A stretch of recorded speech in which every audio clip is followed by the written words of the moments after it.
Welcome to the Dream Plan Start Grow Show, where the goal is to provide you tips and tools to create and execute your business plan for success. Welcome back to the Dream Plan Start Grow Show. My name is Allison Turner. I'm your host. So I started this show because I really love entrepreneurship and I love talking with other business owners as well as people who have always strived to create their own reality and create a better life for themselves. So today I am honored to have with me Kate Volman, who is a former business owner who is now CEO of, what is the company's name? Floyd Coaching. Floyd Coaching. But she is a recently published author. Okay. And she brought her book to show you. Shameless plug number one. Right? So welcome. Thank you for joining me. Thank you so much for having me. I'm so excited to be here. Yeah, I'm excited to have you. And I know, I knew your name a long time ago when you had a business similar to our business, back in the marketing side of your business. And I remember you having that business back in, I don't even remember what years those were, but. Too long ago. I know we were just talking about, right before we started filming, we were talking about how time flies so quick. Yeah, I know. It's a little scary. Yes. Do I look like my mom now?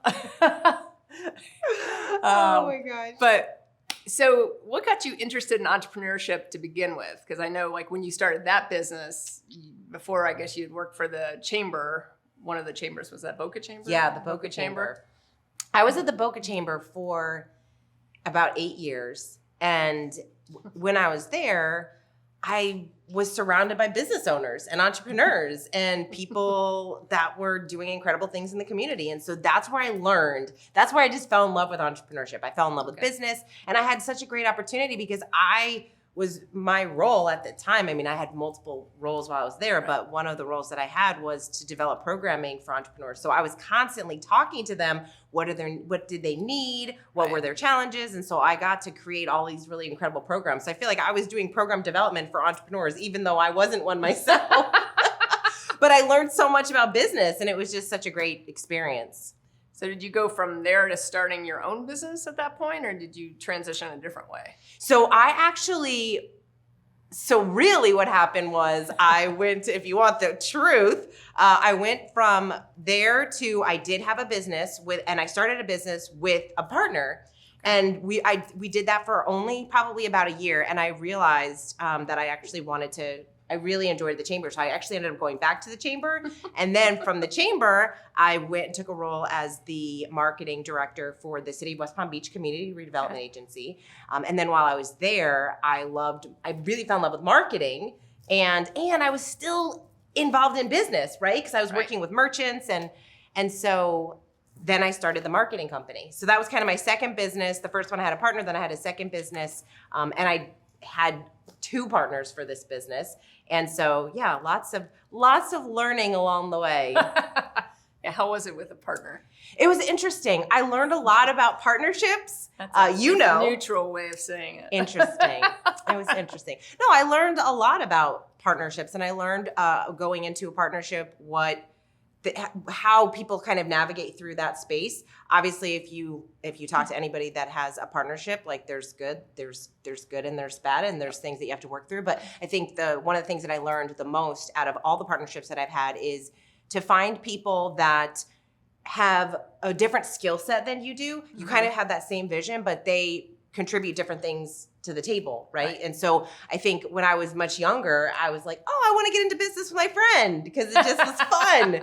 And while it was great, and we are still friends to this day, it was an interesting experience because I learned a lot, but going into a different partnership these days, I would have completely done it differently. Right. Hindsight's always 20/20. Hindsight is 20/20. Experience. Yeah, isn't that what our parents used to say? We have all this experience. Everything our parents said way back when just came true all of a sudden. Yeah, exactly. So what prompted you, because I know you were in the marketing business for how long? So I probably did that with a partner, and then I ended up breaking off with them and I was on my own. So probably about 5 years. Okay. And then what prompted you to leave that? Because you went from that to where you are now. Correct? Yeah, so it's so funny because interesting, going from entrepreneur to working for someone else. So even though you're the CEO, so I guess you're the top of the company. So Yeah, still not your company, but it's an interesting journey because you learn a lot. And what I think is so great is, so I often quote Steve Jobs because I love that quote that he shares, which is, you cannot connect the dots moving forward, only backwards. Right. And so I think it's so interesting how some people feel like if they become an entrepreneur, oh my gosh, I can never go work for anybody else, right? It would be horrible. When I look at it from a perspective of like, where are you in your life? What skills have you gained? And what would really be the next step for you? What would you really enjoy doing? And so for me, because of of my journey and working with so many entrepreneurs and then having a business myself and then learning all the marketing stuff and doing all the things collectively, when I was offered this opportunity, it was one of those very easy decisions to make because it was a life-changing, once-in-a-lifetime opportunity to work with someone who I have admired for so many years. Okay. So what's interesting about full circle experiences is I read the book, The Dream Manager, written by Matthew Kelly, who owns Floyd Coaching. Yeah. 15, 17 years ago, whenever it was. Jeez. I read that book when I was working at the Chamber of Commerce. And I had asked him to come in and speak to our trustees and our business owners and CEOs and executives. And he came in and spoke. And from that day, I started really getting into his message. And he is an incredible entrepreneur. He just came out with his 37th book. I mean, he's amazing. And when he came to me with this opportunity, I was like, oh my gosh, this is crazy. I met this man. I read his book. I met this man. I invited him to come speak. We stayed connected over the years. This is why I always talk about networking and building relationships being so important. I constantly would be messaging him and just kind of reaching out like, hey, how come you're not on YouTube and sharing all your content? Because it's amazing. And I really thought that I could help him with marketing. And so staying in touch with him was one of the best decisions that I made. So instead of him hiring you for your business, you like just brought you on into his business. Allison, I'm telling you, I thought that when he reached out to me, I was thinking, oh, I'm going to get a new client. I'm finally going to be able to help him with his marketing. Nope. Who knew that I was going to have this incredible opportunity? And so I am so grateful. I love what I get to do. Like I said, it was a really easy decision because I looked at it from the perspective of, I have nothing to lose. Like I can always go back and start a business if I want to, but this is so cool. It's a message that I believe in. It's a mission that I am on board with. It is, in fact, so many people say to me, oh, I thought it was your company because the message aligns with everything I believe in. Right. I mean, we basically are helping people and organizations become the best version of themselves. And that is like that's my whole deal. Like that's what I've been doing forever with all the personal development work that I've been able to do throughout the years. And so to me, it was a easy decision to make. So you mentioned personal development a minute ago. And I find that like critical when you are a business owner to kind of continue to level up, personally and professionally. So you said you've been doing it for many years prior to even having the business. So what prompted you to start that journey, like however long that was ago? So my journey started with Tony Robbins' CDs. CDs. At least it wasn't tapes. Oh no. They were really true. He does have the tapes too. No, this was CDs. And I remember I think it was my mom who had a friend at work that was getting rid of a bunch of stuff. And she had these Tony Robbins CDs. And I'll still remember it was CDs and it was like a little workbook. And she gave it to my mom. And my mom said, do you want this? And I started listening to them. And I was hooked. And then I started learning from Jim Rohn and Zig Ziglar, and I got into the personal development space and John Maxwell, and so that was my whole world. And fortunately, one of the gentlemen that I worked with while I was at the Chamber of Commerce, he was really big into that world. So he introduced me to some of his mentors. One of the guys he introduced me to the War of Art. So I started The Art of War. Yeah. The Art of War. The War of Art is one of my favorite books by Stephen Pressfield. The Art of War is like I get those two messed up because I talk about the other one more. So I started digging into like strategy and what that was like. And then, so that was kind of the start. And then I started going to different events and really immersing myself into personal development. Okay. And what's your favorite? You mentioned Robbins was kind of the first, Tony Robbins, but do you have a favorite kind of mentor, I guess, for lack of a better word? Oh, there's so many good ones today. So I am a huge reader. I absolutely love reading. So I feel like every book that I get my hands on is just this insight into someone's life and how someone views things. And I almost feel like we all have access to have all these mentors who may not even know who we are. Yep. And so it depends on where I am in my world. So like the past 2 years, I've been really digging into a lot of writing books, like books about writing. And so reading books like Big Magic by Elizabeth Gilbert and On Writing by Stephen King and Bird by Bird by Anne Lamott, like those people have inspired me so much in my writing world. And then, you know, there's books like The Art of Impossible by Stephen Kotler, and there's Dr. Joe Dispenza and John Maxwell, who has written 80 books or something on leadership. And so, and of course, Matthew Kelly, who is a huge influence on my life. And so Better say his name. Number one. No, but I mean, his work is incredible. And I'm so I'm so glad to see that he's gotten really into videos and YouTube. And so he's really getting more and more out into the world too, which is wonderful because his work is truly just something that has inspired me. You know, his book, The Rhythm of Life, he wrote that book, like 20 years ago. Really? And it is a perennial seller. It is books like a Dale Carnegie, right? It's like those books where you write this book and it just stands the test of time. Yeah. And so Ryan Holiday I'm a big fan of Ryan Holiday because he talks a lot about stoicism and that's made an influence in my life. And so, but what's cool, Allison, is that after I wrote my book, it's been kind of floating around. So it came out not too long ago, and it's so cool because it's been #1 in new releases under a couple different categories, one being work-life balance, one being creativity. And it's been swirling around on Amazon near books like Big Magic and the art of the War of Art. Can't mess that up. The War of Art by Stephen Pressfield, and on Austin Kleon's book, Steal Like an Artist, and I'm like, these are people that I love, that I've just have influenced my creativity. And so it's just been the coolest experience. Julie Cameron, it was right below Julie Cameron's The Artist's Way, which I talk about all the time, just talking about journaling and morning pages. So that's been just one of the most exciting experiences after writing this book, is just like all of the people that I feel like I turn to help me and guide me, who don't even know who I am. But I feel connected to them. And so, you know, that's our world of social media. Moved in front of them. Right? I'm like right around. So if they're watching those rankings, I mean, who the heck is this Kate Volman I know, person? they're so not looking at any of that stuff, but I am. You never know. Never know. Never say never. That's true. So tell us a little bit about the book, since I know it just finally came out. Yes. A few weeks ago. Yeah, it came out a few weeks earlier this month, and it's called Do What You Love. It's a guide to living your creative life without leaving your job.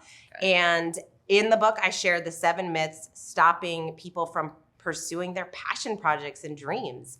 And I really wanted to write this book for people who just felt disconnected from their creativity, just disconnected with who they really are. You know, when we're young, we just say yes to everything. Right. We have an idea, we go for it, we try things, we dance and sing, and we do whatever brings us a lot of joy. And then as we get older and we have responsibilities and work and doing all the things, we kind of give up our passion projects and creativity. And we're living in an interesting world where our passion projects can actually turn into our job. Right? Yeah. Like we see people doing that with YouTube and videos and like online marketing type stuff. And while that's all well and good and amazing, for some people, they really enjoy the work that they get to do for a living and the job that they have.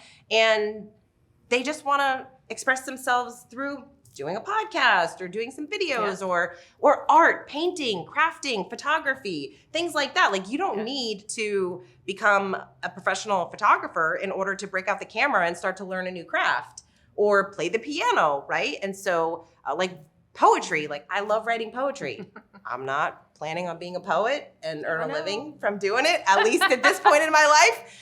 But it doesn't mean that I shouldn't take a poetry workshop and work on the craft. And so I really wanted to inspire people to tap back into their creative pursuits, whatever that is for them, and just kind of dig back into them and notice and recognize how much more energized, engaged, and excited you are about your life. And it helps you become a better team member, a better spouse, significant other, friend, sister, brother, mother, all the things. And so that's why I was so excited about the book. Yeah, and I think especially since now we're seeing in the schools, they're taking all the art and everything out of the schools. I know. It's in the public side of things. At least in Florida, I can't speak for other states, but at least here, they're eliminating that. So I think, like kids aren't, unless the parents expose the kids to it, and some parents may be into sports. So like I grew up in the sports world. So some parents may be into sports and maybe that's where, which is a different kind of art, but, maybe that's where they are, but, it's not necessarily the creative side that you're talking about. Yeah. So I think too is, how do you, even if you're 20 something and maybe you weren't as exposed to art and things growing up, like how do you also spark that in your own life now as well? Yeah, that's a good point. I think it's an interesting role for parents to play now, right? Like parents need to tap into their creativity a lot more, and so that they encourage their children to do the same. Right. Because we should never lose that childlike wonder, and we have to have that, and we have to give our children that ability to do it. I mean, look, the world is way different than when we were younger, right? We were playing outside until the sun went down and doing all the different types of things. We weren't really on our computers and doing all that kind of stuff. Although, we had, what did we have? Atari? We had Atari, Nintendo. Yep, I remember Atari. Pong. Oh my gosh. We played Cubert and Frogger. Oh yeah, I love Cubert. Right? I got a silver ball pinball machine and I'm like, Cubert. And Frogger, I'm like, dang it, I got squished again. I know. It was so fun though. But you didn't play that until at nighttime before you went to bed because you wanted to be outside. That was like a nighttime last ditch effort to not go to bed. Yep. So, but I think the other thing, even though your book is targeted towards, someone that stay in your own job, whoever you're working for. But I mean, obviously as an entrepreneur, you have to be creative. Absolutely. And have to be willing to kind of think outside the box. And so all those creative pursuits that you're talking about can certainly help on the entrepreneurship side too. Oh, yeah. Because, if you hit like the pandemic that hit, you have to figure out how to if you were a restaurant, how do you figure out how to get around that? Yeah. A marketing company, there are people that just cut their marketing budget immediately because now we don't have this income coming in, so we can't afford to pay a marketing company. So they would just cut it. Yeah. No, I mean, that's what's for sure. The book is for anyone that is looking to spark their creativity or just kind of get out of a funk, recognize, or if they're feeling like, just think something's not right, like something's missing. What do I need to do? And so that is what's so great about the book. In fact, I do feel, fortunately, I'm getting a lot of feedback from it, and it's kind of, it's actually skewed entrepreneurs. More entrepreneurs than not are reading the book, which is great because the title is the subtitle is kind of specifically for a specific demographic, but I think that people recognize and realize no, these messages are universal. Yeah. Like the 7 myths that I talk about in the book, you have experienced one or all of them at one point in your life because it's just the human condition. It's just what we deal with as human beings. And so for some people, it's just, they just need that reminder and that boost of encouragement. And I think, you've played an interesting role here because you've kind of, even though you're working for this company as a CEO, you've built kind of the entrepreneurship on the side. It's and I know you talked about that at one point in something we were both on, how you've trying to meld those two of creating, because you're still doing, you have your own podcast, you have your own, which is completely separate from the company you work for. You wrote the book. I know you send out a newsletter. I know you have different, your journaling prompts and everything. So you have all that, which has absolutely nothing to do necessarily with, even though it ties together. Yeah. But it's not under the auspices of that umbrella. So yeah. Well, I practice what I preach, right? I practice what I write about. Because, for me, my creative pursuits look to a lot of people like business, right? Like to a lot of people, when I say I'm writing my newsletter, like on a Saturday afternoon, or I'm recording a podcast at 7:00 at night on a Wednesday, people are like, oh, aren't you done working? And I'm like, what are you talking about? Like, this is fun. Like, this is my creative side. Like, this is what I get to do. So fortunately, I get to be very creative in my role as well, just leading a team.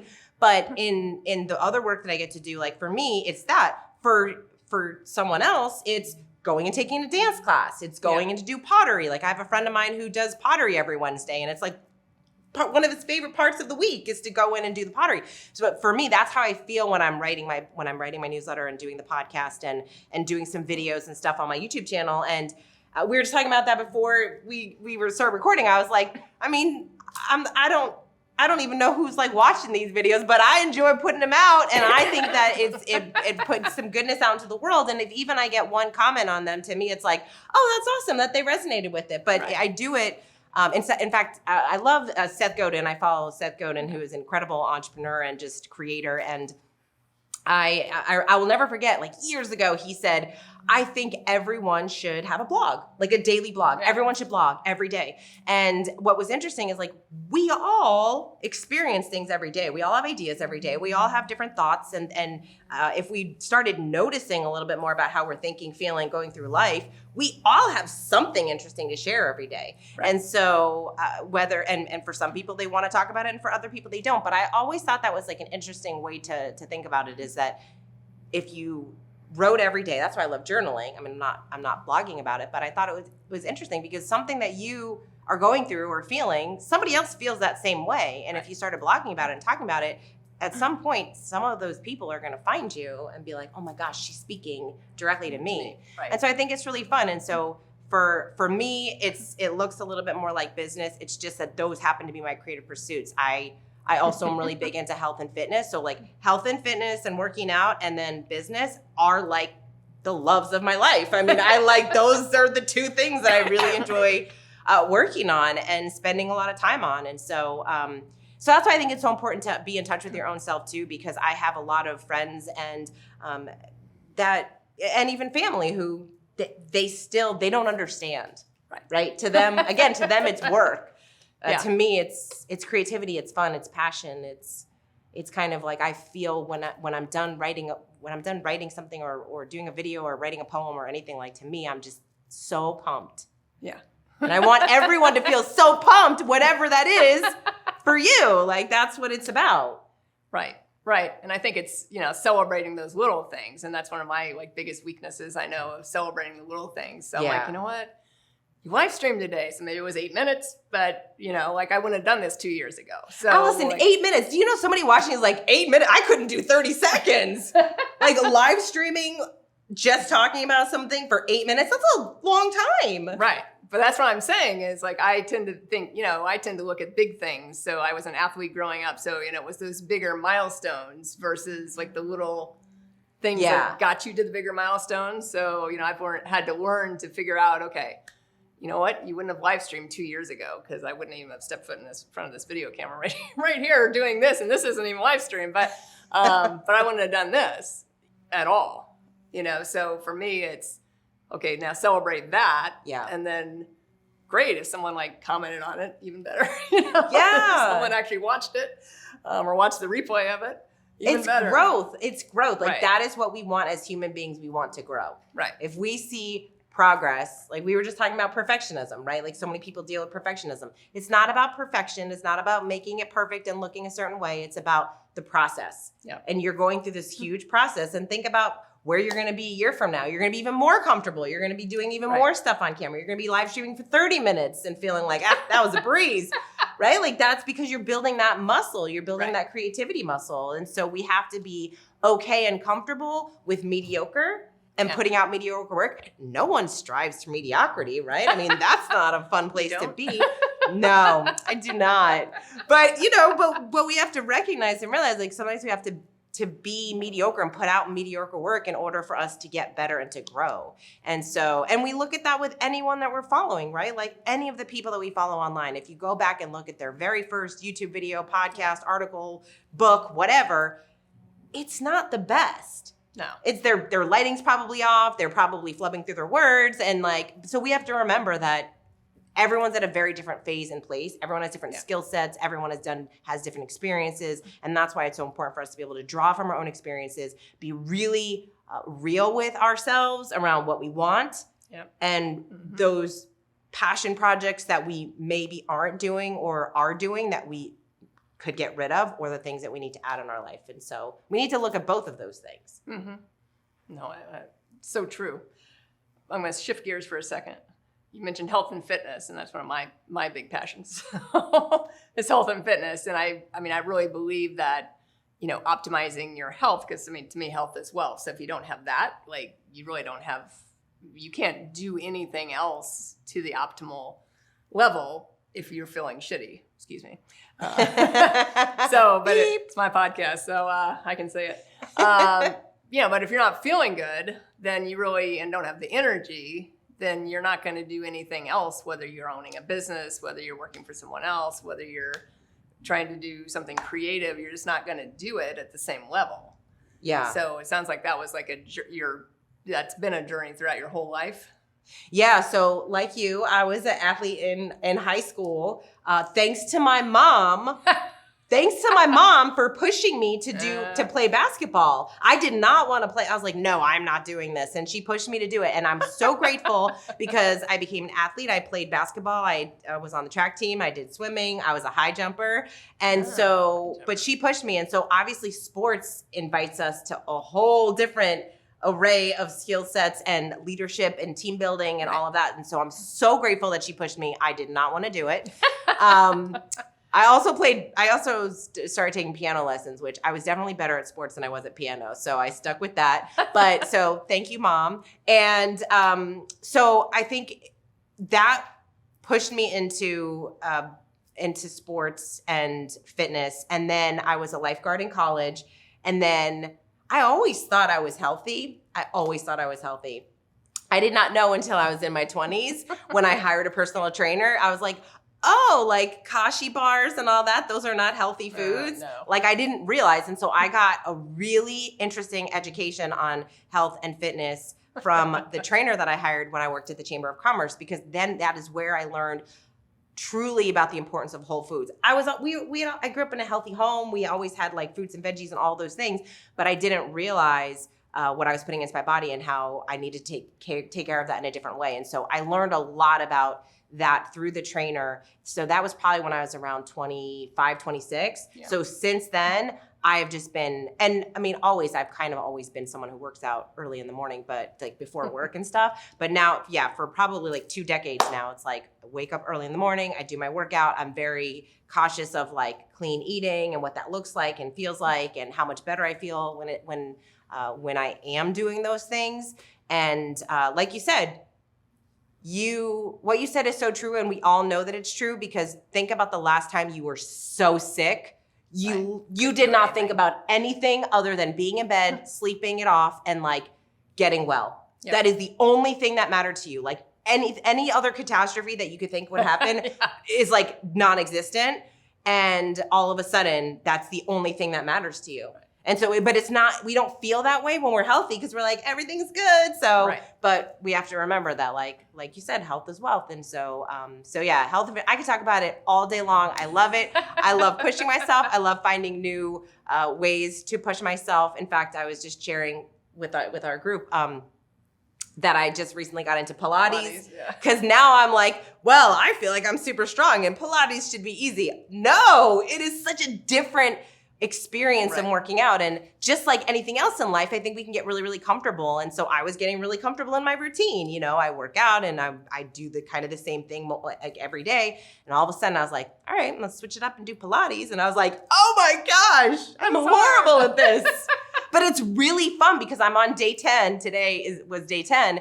And I feel myself, okay, I can do the movements now and I'm getting used to it and I understand. And so, but I think it's important for us to kind of tweak our routines and introduce new things into the mix and just kind of see how we feel.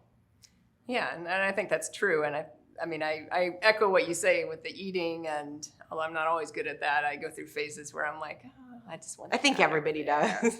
But I'm very aware of like the protein bars and all that industry is whole, it's just like a nightmare. I always look and I'm like, okay. So much sugar. It's all the marketing side. It is. It's the marketing of it. They market it as like this healthy, because they have the Kashi's got the frozen stuff too. Nothing against you guys, Kashi. But, I know. I was just gonna say I shouldn't like name brand stuff, but I mean, if you look, they're probably healthier than some. Yeah, but some of them are. I mean, they're basically a candy bar. Yep. Just the amount of sugar and all of the ingredients that are in there. It's just. And so that's what I found really interesting is when you start learning how to read labels and like really looking at what you're putting into your body and what you're eating. And again, everyone's got to do what's best for them. I just feel like it's more proactive in taking responsibility for your health instead of reactive and waiting for something to happen and then going to a doctor so you can get a pill to fix it. Exactly. Which is more my issue with, some of our society. Because people think, the doctors are end all and nothing, and doctors are obviously very smart, but you have to be responsible for what you're putting into your body and, doing some kind of exercise, even if it's just walking, whatever it is for you, like you said, it's different for every person. Yeah. And then, in keeping whatever your optimal weight is, within a few pounds and just doing your best. Yeah. And then if something goes wrong, then obviously the doctors are still there, but at least be proactive. Yeah. And not reactive to some catastrophe, because as we get older, things happen. Things happen. It's true. Well, I think this goes back to personal development in different areas. It's like I am constantly trying to learn and grow. I'm listening to a lot of health podcasts and I listen to people that are the expert in this industry because I am not, but I feel like I play one sometimes just because she plays one on TV. On TV I do. But I feel like, I listen to a lot of really great podcasts and I listen to like the Huberman Lab podcast is like an incredible podcast and he's an incredible human who just shares a lot about health and data. He shares a lot of data. He shares a lot about sleep. How do we get the best sleep? Yep. Dr. Peter Attia is another one who I find so fascinating. His book Outlive is incredible. And so I'm learning a lot more about longevity and what we can do to really live not only longer, but healthier, right? Like who wants to live longer if we're like sick and, in bed all the time? And so learning more about kind of like grip strength and he talks about how grip strength, there's a correlation between grip strength and longevity in life. And I'm like, why is that? And so it really happens because as you get older, a lot of people start falling. And so if we don't have grip strength, we can't catch ourselves. And so I was like, oh, that's so interesting. So like grip strength and leg strength and all that. And so, I think it's so interesting. But we have to, as we evolve as human beings and as we get older and grow, just like we were saying, our parents, why does all their advice come true at some point? It's crazy. But we have to do our job in growing in different phases of our life, in different seasons. Right. It's like, when I was in my 20s, I was not interested in the same kind of stuff. And when I was in my 20s, it was all about like, okay, I want to get a six pack. And now, I'm not 20 anymore. And it's more about like, I want to look good, feel good. I want to have great mobility and flexibility. And I want to, get up and I want to feel good. I don't want any part of my body to be hurting. And so what do I need to do in order to maintain that, keep that, and then be proactive about not having those issues occur out of nowhere. That's why when people wake up one day and they're like, oh my gosh, my neck or my back or whatever, it's like, no, it wasn't just this one thing that happened. It was like over time, progressively, you weren't doing the things that you could do to prevent these kinds of injuries. Right. So do you think you'll ever go back to being a business owner again? The $1 million question. The $1 million. I don't know. Maybe. I mean, fortunately, I have always felt very much like an entrepreneur in any role that I was in. Mm-hmm. So when I was at the chamber, I called myself an entrepreneur, right? Like the entrepreneur where I feel very blessed because my team, they are entrepreneurs. Like they are amazing. They really take ownership of the work that they do. And I've always felt that way. And so I'm not attached to the label of anything. Mm-hmm. I'm attached to what I get to contribute in the world. And if I'm on a mission doing great work and I feel fulfilled and I get to not only be part of a mission that is bigger than myself, and then I also get to explore my creativity, however that looks, that's what's important to me. So I don't know, we'll see what happens. Time will tell. Time will tell. But yeah, I think it's important to be really attached to our feelings and who we are and where we want to go and what we want to create, rather than, I feel like a lot of people are led by ego, and ego is, I need to have my own thing, right? I need to start. I remember when I worked at the Chamber of Commerce, there were so many people that were like, I want to start a nonprofit. And I would start asking them about it. And I'm like, did you know the 35 other nonprofits locally that do exactly the same thing that you want to do? And Exactly. So I think it's, and so I sometimes would question, like, why do you really want to do a particular thing? And so I think we have to look really deep inside of ourselves and let go of ego and go back to, like, what is it that I really want to contribute in the world? And do I get to do that in the role that I'm in? And if it's not this role, is it another role, or is it another opportunity that I get to create for myself? No, that's a powerful few sentences you just said. I don't know if I can sum it up or not, but because I work in the business coaching side of my business. Like, I work with, someone that either wants to start a business or that's kind of newer in business. Mm-hmm. And I think that's where that struggle is, when you're working for someone else, is it, and you become disenchanted for whatever reason. Is it the job that's disenchanting you, or, the employer? Is it that you really want to start a business because you want to make that impact, and that's where the only way you can do that, So I think that's the struggle, and why some people don't make that jump more quickly, or why some people stay in the the corporate world because it's, some people stay there because it's safer. Mm-hmm. Because at least they know they still get a check and they still get, Well, they think it's safer. Well, yeah, they think it's safer. The perception that it's safer. Yeah.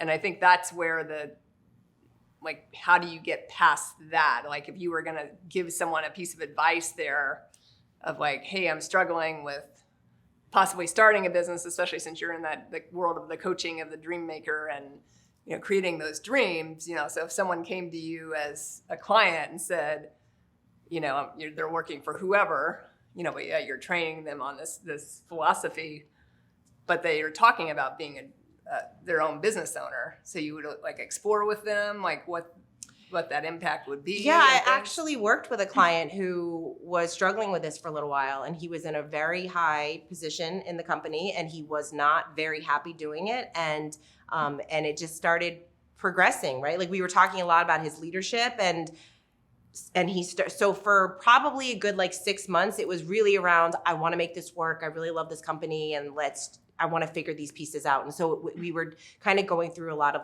the leadership development type pieces. And I think right now in the world, there's a lot of responsibility, and there is a great opportunity for leaders to step up to the plate, to have more courage, and to lead people in a different way, a more effective way, and a way that allows people to contribute and feel like they are part of an organization with a great culture, right? Like, we've got to have great cultures, and we get to do great things together, and they feel very satisfied at work, and they are so excited to be part of that.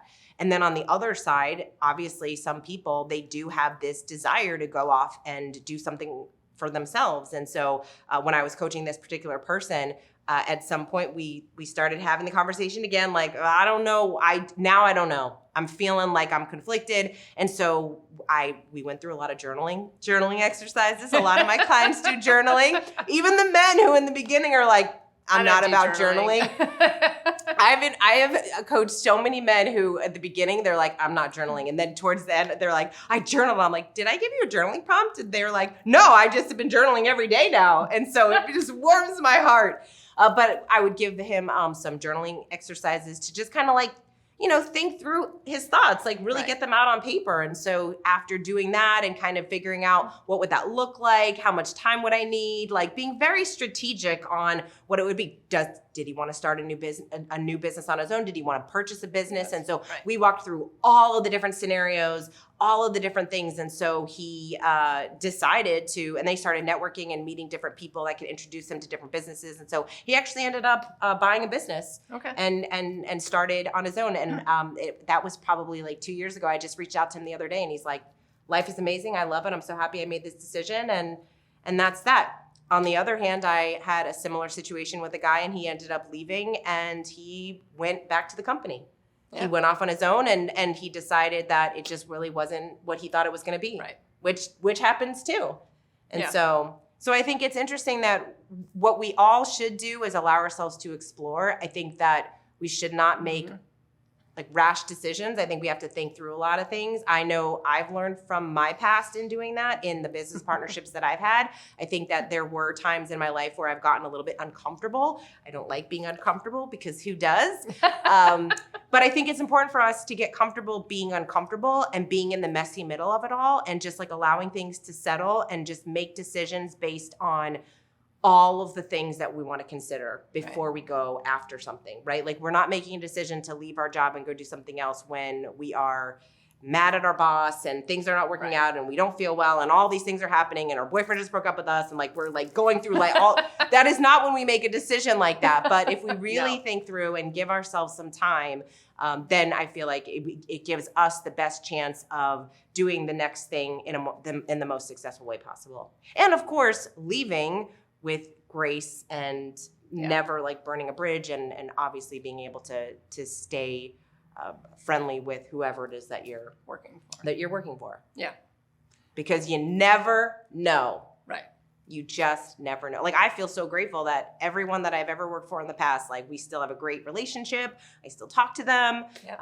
My old boss at the Chamber of Commerce, like, I still, like, once a year we go to lunch and just kind of chit chat. And so, but he was a big part of my life, and he influenced me in a lot of different ways. And so, and my boss that I had working at the Downtown Development Authority, like, I did a whole video about her because I was like, she scared me. Like, one of the reasons that I decided to take that role is because when I met her, I thought, she is fierce.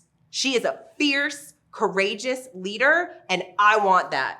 Like, she walked into a room and people noticed. People were like, all eyes on her. And I thought, oh my gosh, I want to learn how to do that. And I took the role, and she had no idea that when I would go into her office for meetings, I was scared. I was like so scared. She goes, "You were?" I was like, "Are you joking?" Yes. But she didn't know that until after I left. So you really don't mind being in the messy part, huh? Well, you said you don't like it. I don't like it. You put yourself to be in it, though. Yes, I guess that's true. Yes, I don't like it, but that's where we grow. That's where the fun stuff happens, right? Like, how boring would it be if we didn't do that? If we didn't stretch ourselves? Right. I think that's where that change, being open to change. Yes. Where, the creativity that you're talking about in your book comes in, being open to change and being open to explore, like you just said, what those possibilities are. Yeah. And then figuring out what's best for you by weighing all the different options. And sometimes you make mistakes. Sometimes you walk down, like you said, the client that walked down the path and tried his own business and was like, this isn't for me. Yeah. And that's okay. And you have to let go of ego in order to go back. Right. In order to do what's best for you at that time. Right. And that's where I think a lot of people get stuck, especially in their career. They think, if I broke out and did this one thing, I can never go back, or I can never do, or I can never work for someone else again, or I can why?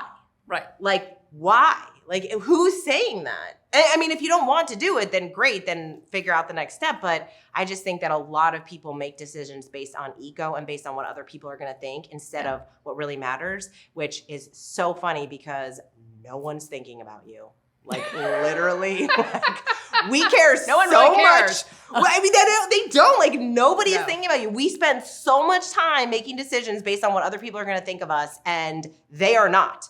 Right. They might think one thing like, oh, Allison, I don't like Allison's video. Moving on to my life. Like, they don't care. Then tomorrow they're like, whose video was it that I just watched yesterday I didn't like? They do not remember care. Who you are. So. Yeah, and like, yet here we are, not pursuing our creativity, not putting something out into the world because we're scared someone's not going to like it. We're scared someone's going to say something bad about it. Like, who cares? And by the way, anyone that says anything negative about anyone putting anything out into the world, it is about them and not you. It is about their insecurities.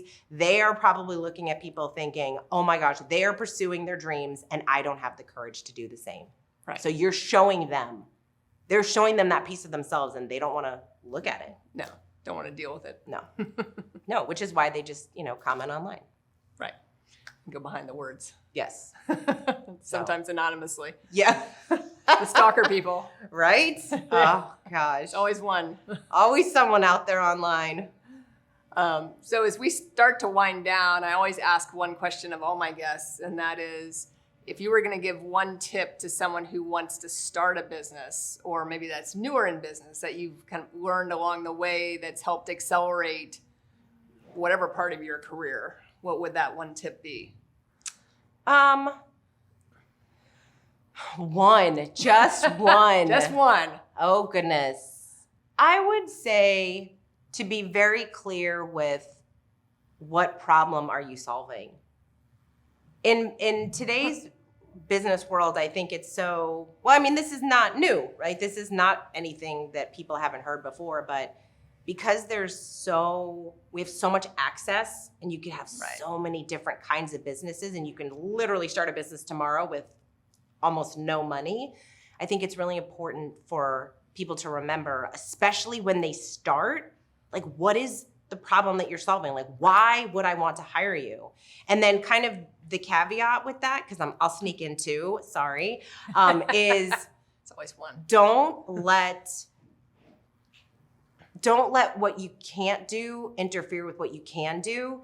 And don't be afraid to ask for the business immediately. So when people start a business, I think we get so caught up in, I need to have the perfect website and my business card and like all the things, when you can literally start a coaching business like Allison and decide, I'm going to call 10 of my friends, tell them I'm starting a coaching business, telling them that I'm going to charge this amount for this amount of time and I am looking for like a beta group, and boom, who's in? And get your first 5 clients.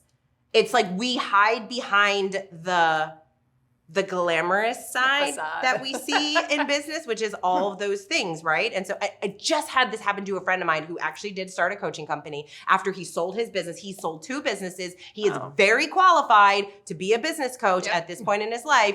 And that's what he was doing. He's like, well, I can't do that yet, Kate, because I'm working on all my videos. I'm working on my website. I'm working on my business cards and all the things. And I just kept telling him, create a list of 20 people, call them all, tell them you're doing coaching. Some of them are going to not even know that you're doing this, and they are going to hire you because they probably wanted to hire you because they've seen the success that you've had over your career. Yep. And all of a sudden, one day he called me, he goes, okay, after all of this, he did for 3 months, working on the videos, doing things, and he goes, okay, I finally decided to do what you said in the first place, which is call all the people. They never looked at the videos, they never looked at my website, and they hired me. And I was like, well, look, you had to go through your own process, but I think we have to remember. Welcome to business. Yeah, it's like welcome to business. Yeah. It's a process. But yeah, I think that's like, those are the 2 things that I think is like, what is the problem you're solving, and get after the business, ask for the sale. Like, we have to validate what it is that we're trying to sell. I mean, look, you don't have a business if you can't sell. And it's kind of like the whole E-myth, right? It's like so many people want to get into business. You love doing videos, or if you love doing videos, or if you love I think the E-myth's example is, just because you love baking pies does not mean you should open a bakery. No. And so we have to recognize and realize, like, what is our skill set, and we've can't be afraid to sell. Yeah, but I think what you said is so true. Is there's a lot of business owners, and I deal with some of those that come, even maybe they're not coaching clients, maybe they're the website clients, and they're like, I can't launch this website yet because it's not, I got to tweak this language just a little more. Because it's not perfect. Perfectionism. I just had the perfect client who, she started her business and went out on her own, and then she was referred to me, and she's like, yeah, I figured I might as well legitimize it now by having like some kind of website and a business card, and like I've been doing it for, I think 6 months, a year, or whatever she's been doing it. She's like, she had a logo that someone had designed, probably on Canva, and you could barely read it. And I was like, she's like, and I was like, what's it? I'm like zooming in on it. I'm like, what's it say? So like we tweaked it because she liked the general look of it. But I was like, can we like just make the letters, but she's like, yeah, we need to make the letters clearer and everything. But I mean, we just like launched the website, did the business card, did the brochure. She's approved all of it. And now she's can keep moving. Oh my God. It's like funny. It's like on opposite ends of the spectrum. Some people like wait and wait and wait. Right. And some people are just like, done. Here we go. Right. So. Right. Yeah. And I think it just depends on the person and personality.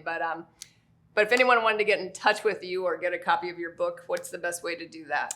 Oh, well, you can learn a little bit more about the Dream Manager and everything we do at Floyd Coaching at floydcoaching.com, and katevolman.com has the book and all the other things that I do on the creative side. So either way. Okay, perfect. Thank you very much for joining me today, Thanks, Kate. Allison. It's been fun. This was fun. Yeah. And thank you, everyone, for joining us on the Dream Plan Start Grow show. My name again is Allison Turner. If you have any questions for me, you can go to my website, dreamplanstartgrow.com. I do offer a complimentary consultation, and I do love working with new business owners or someone that wants to start a business. And check out the YouTube channel, Dream Plan Start Grow, as well. Thank you, and have a great day.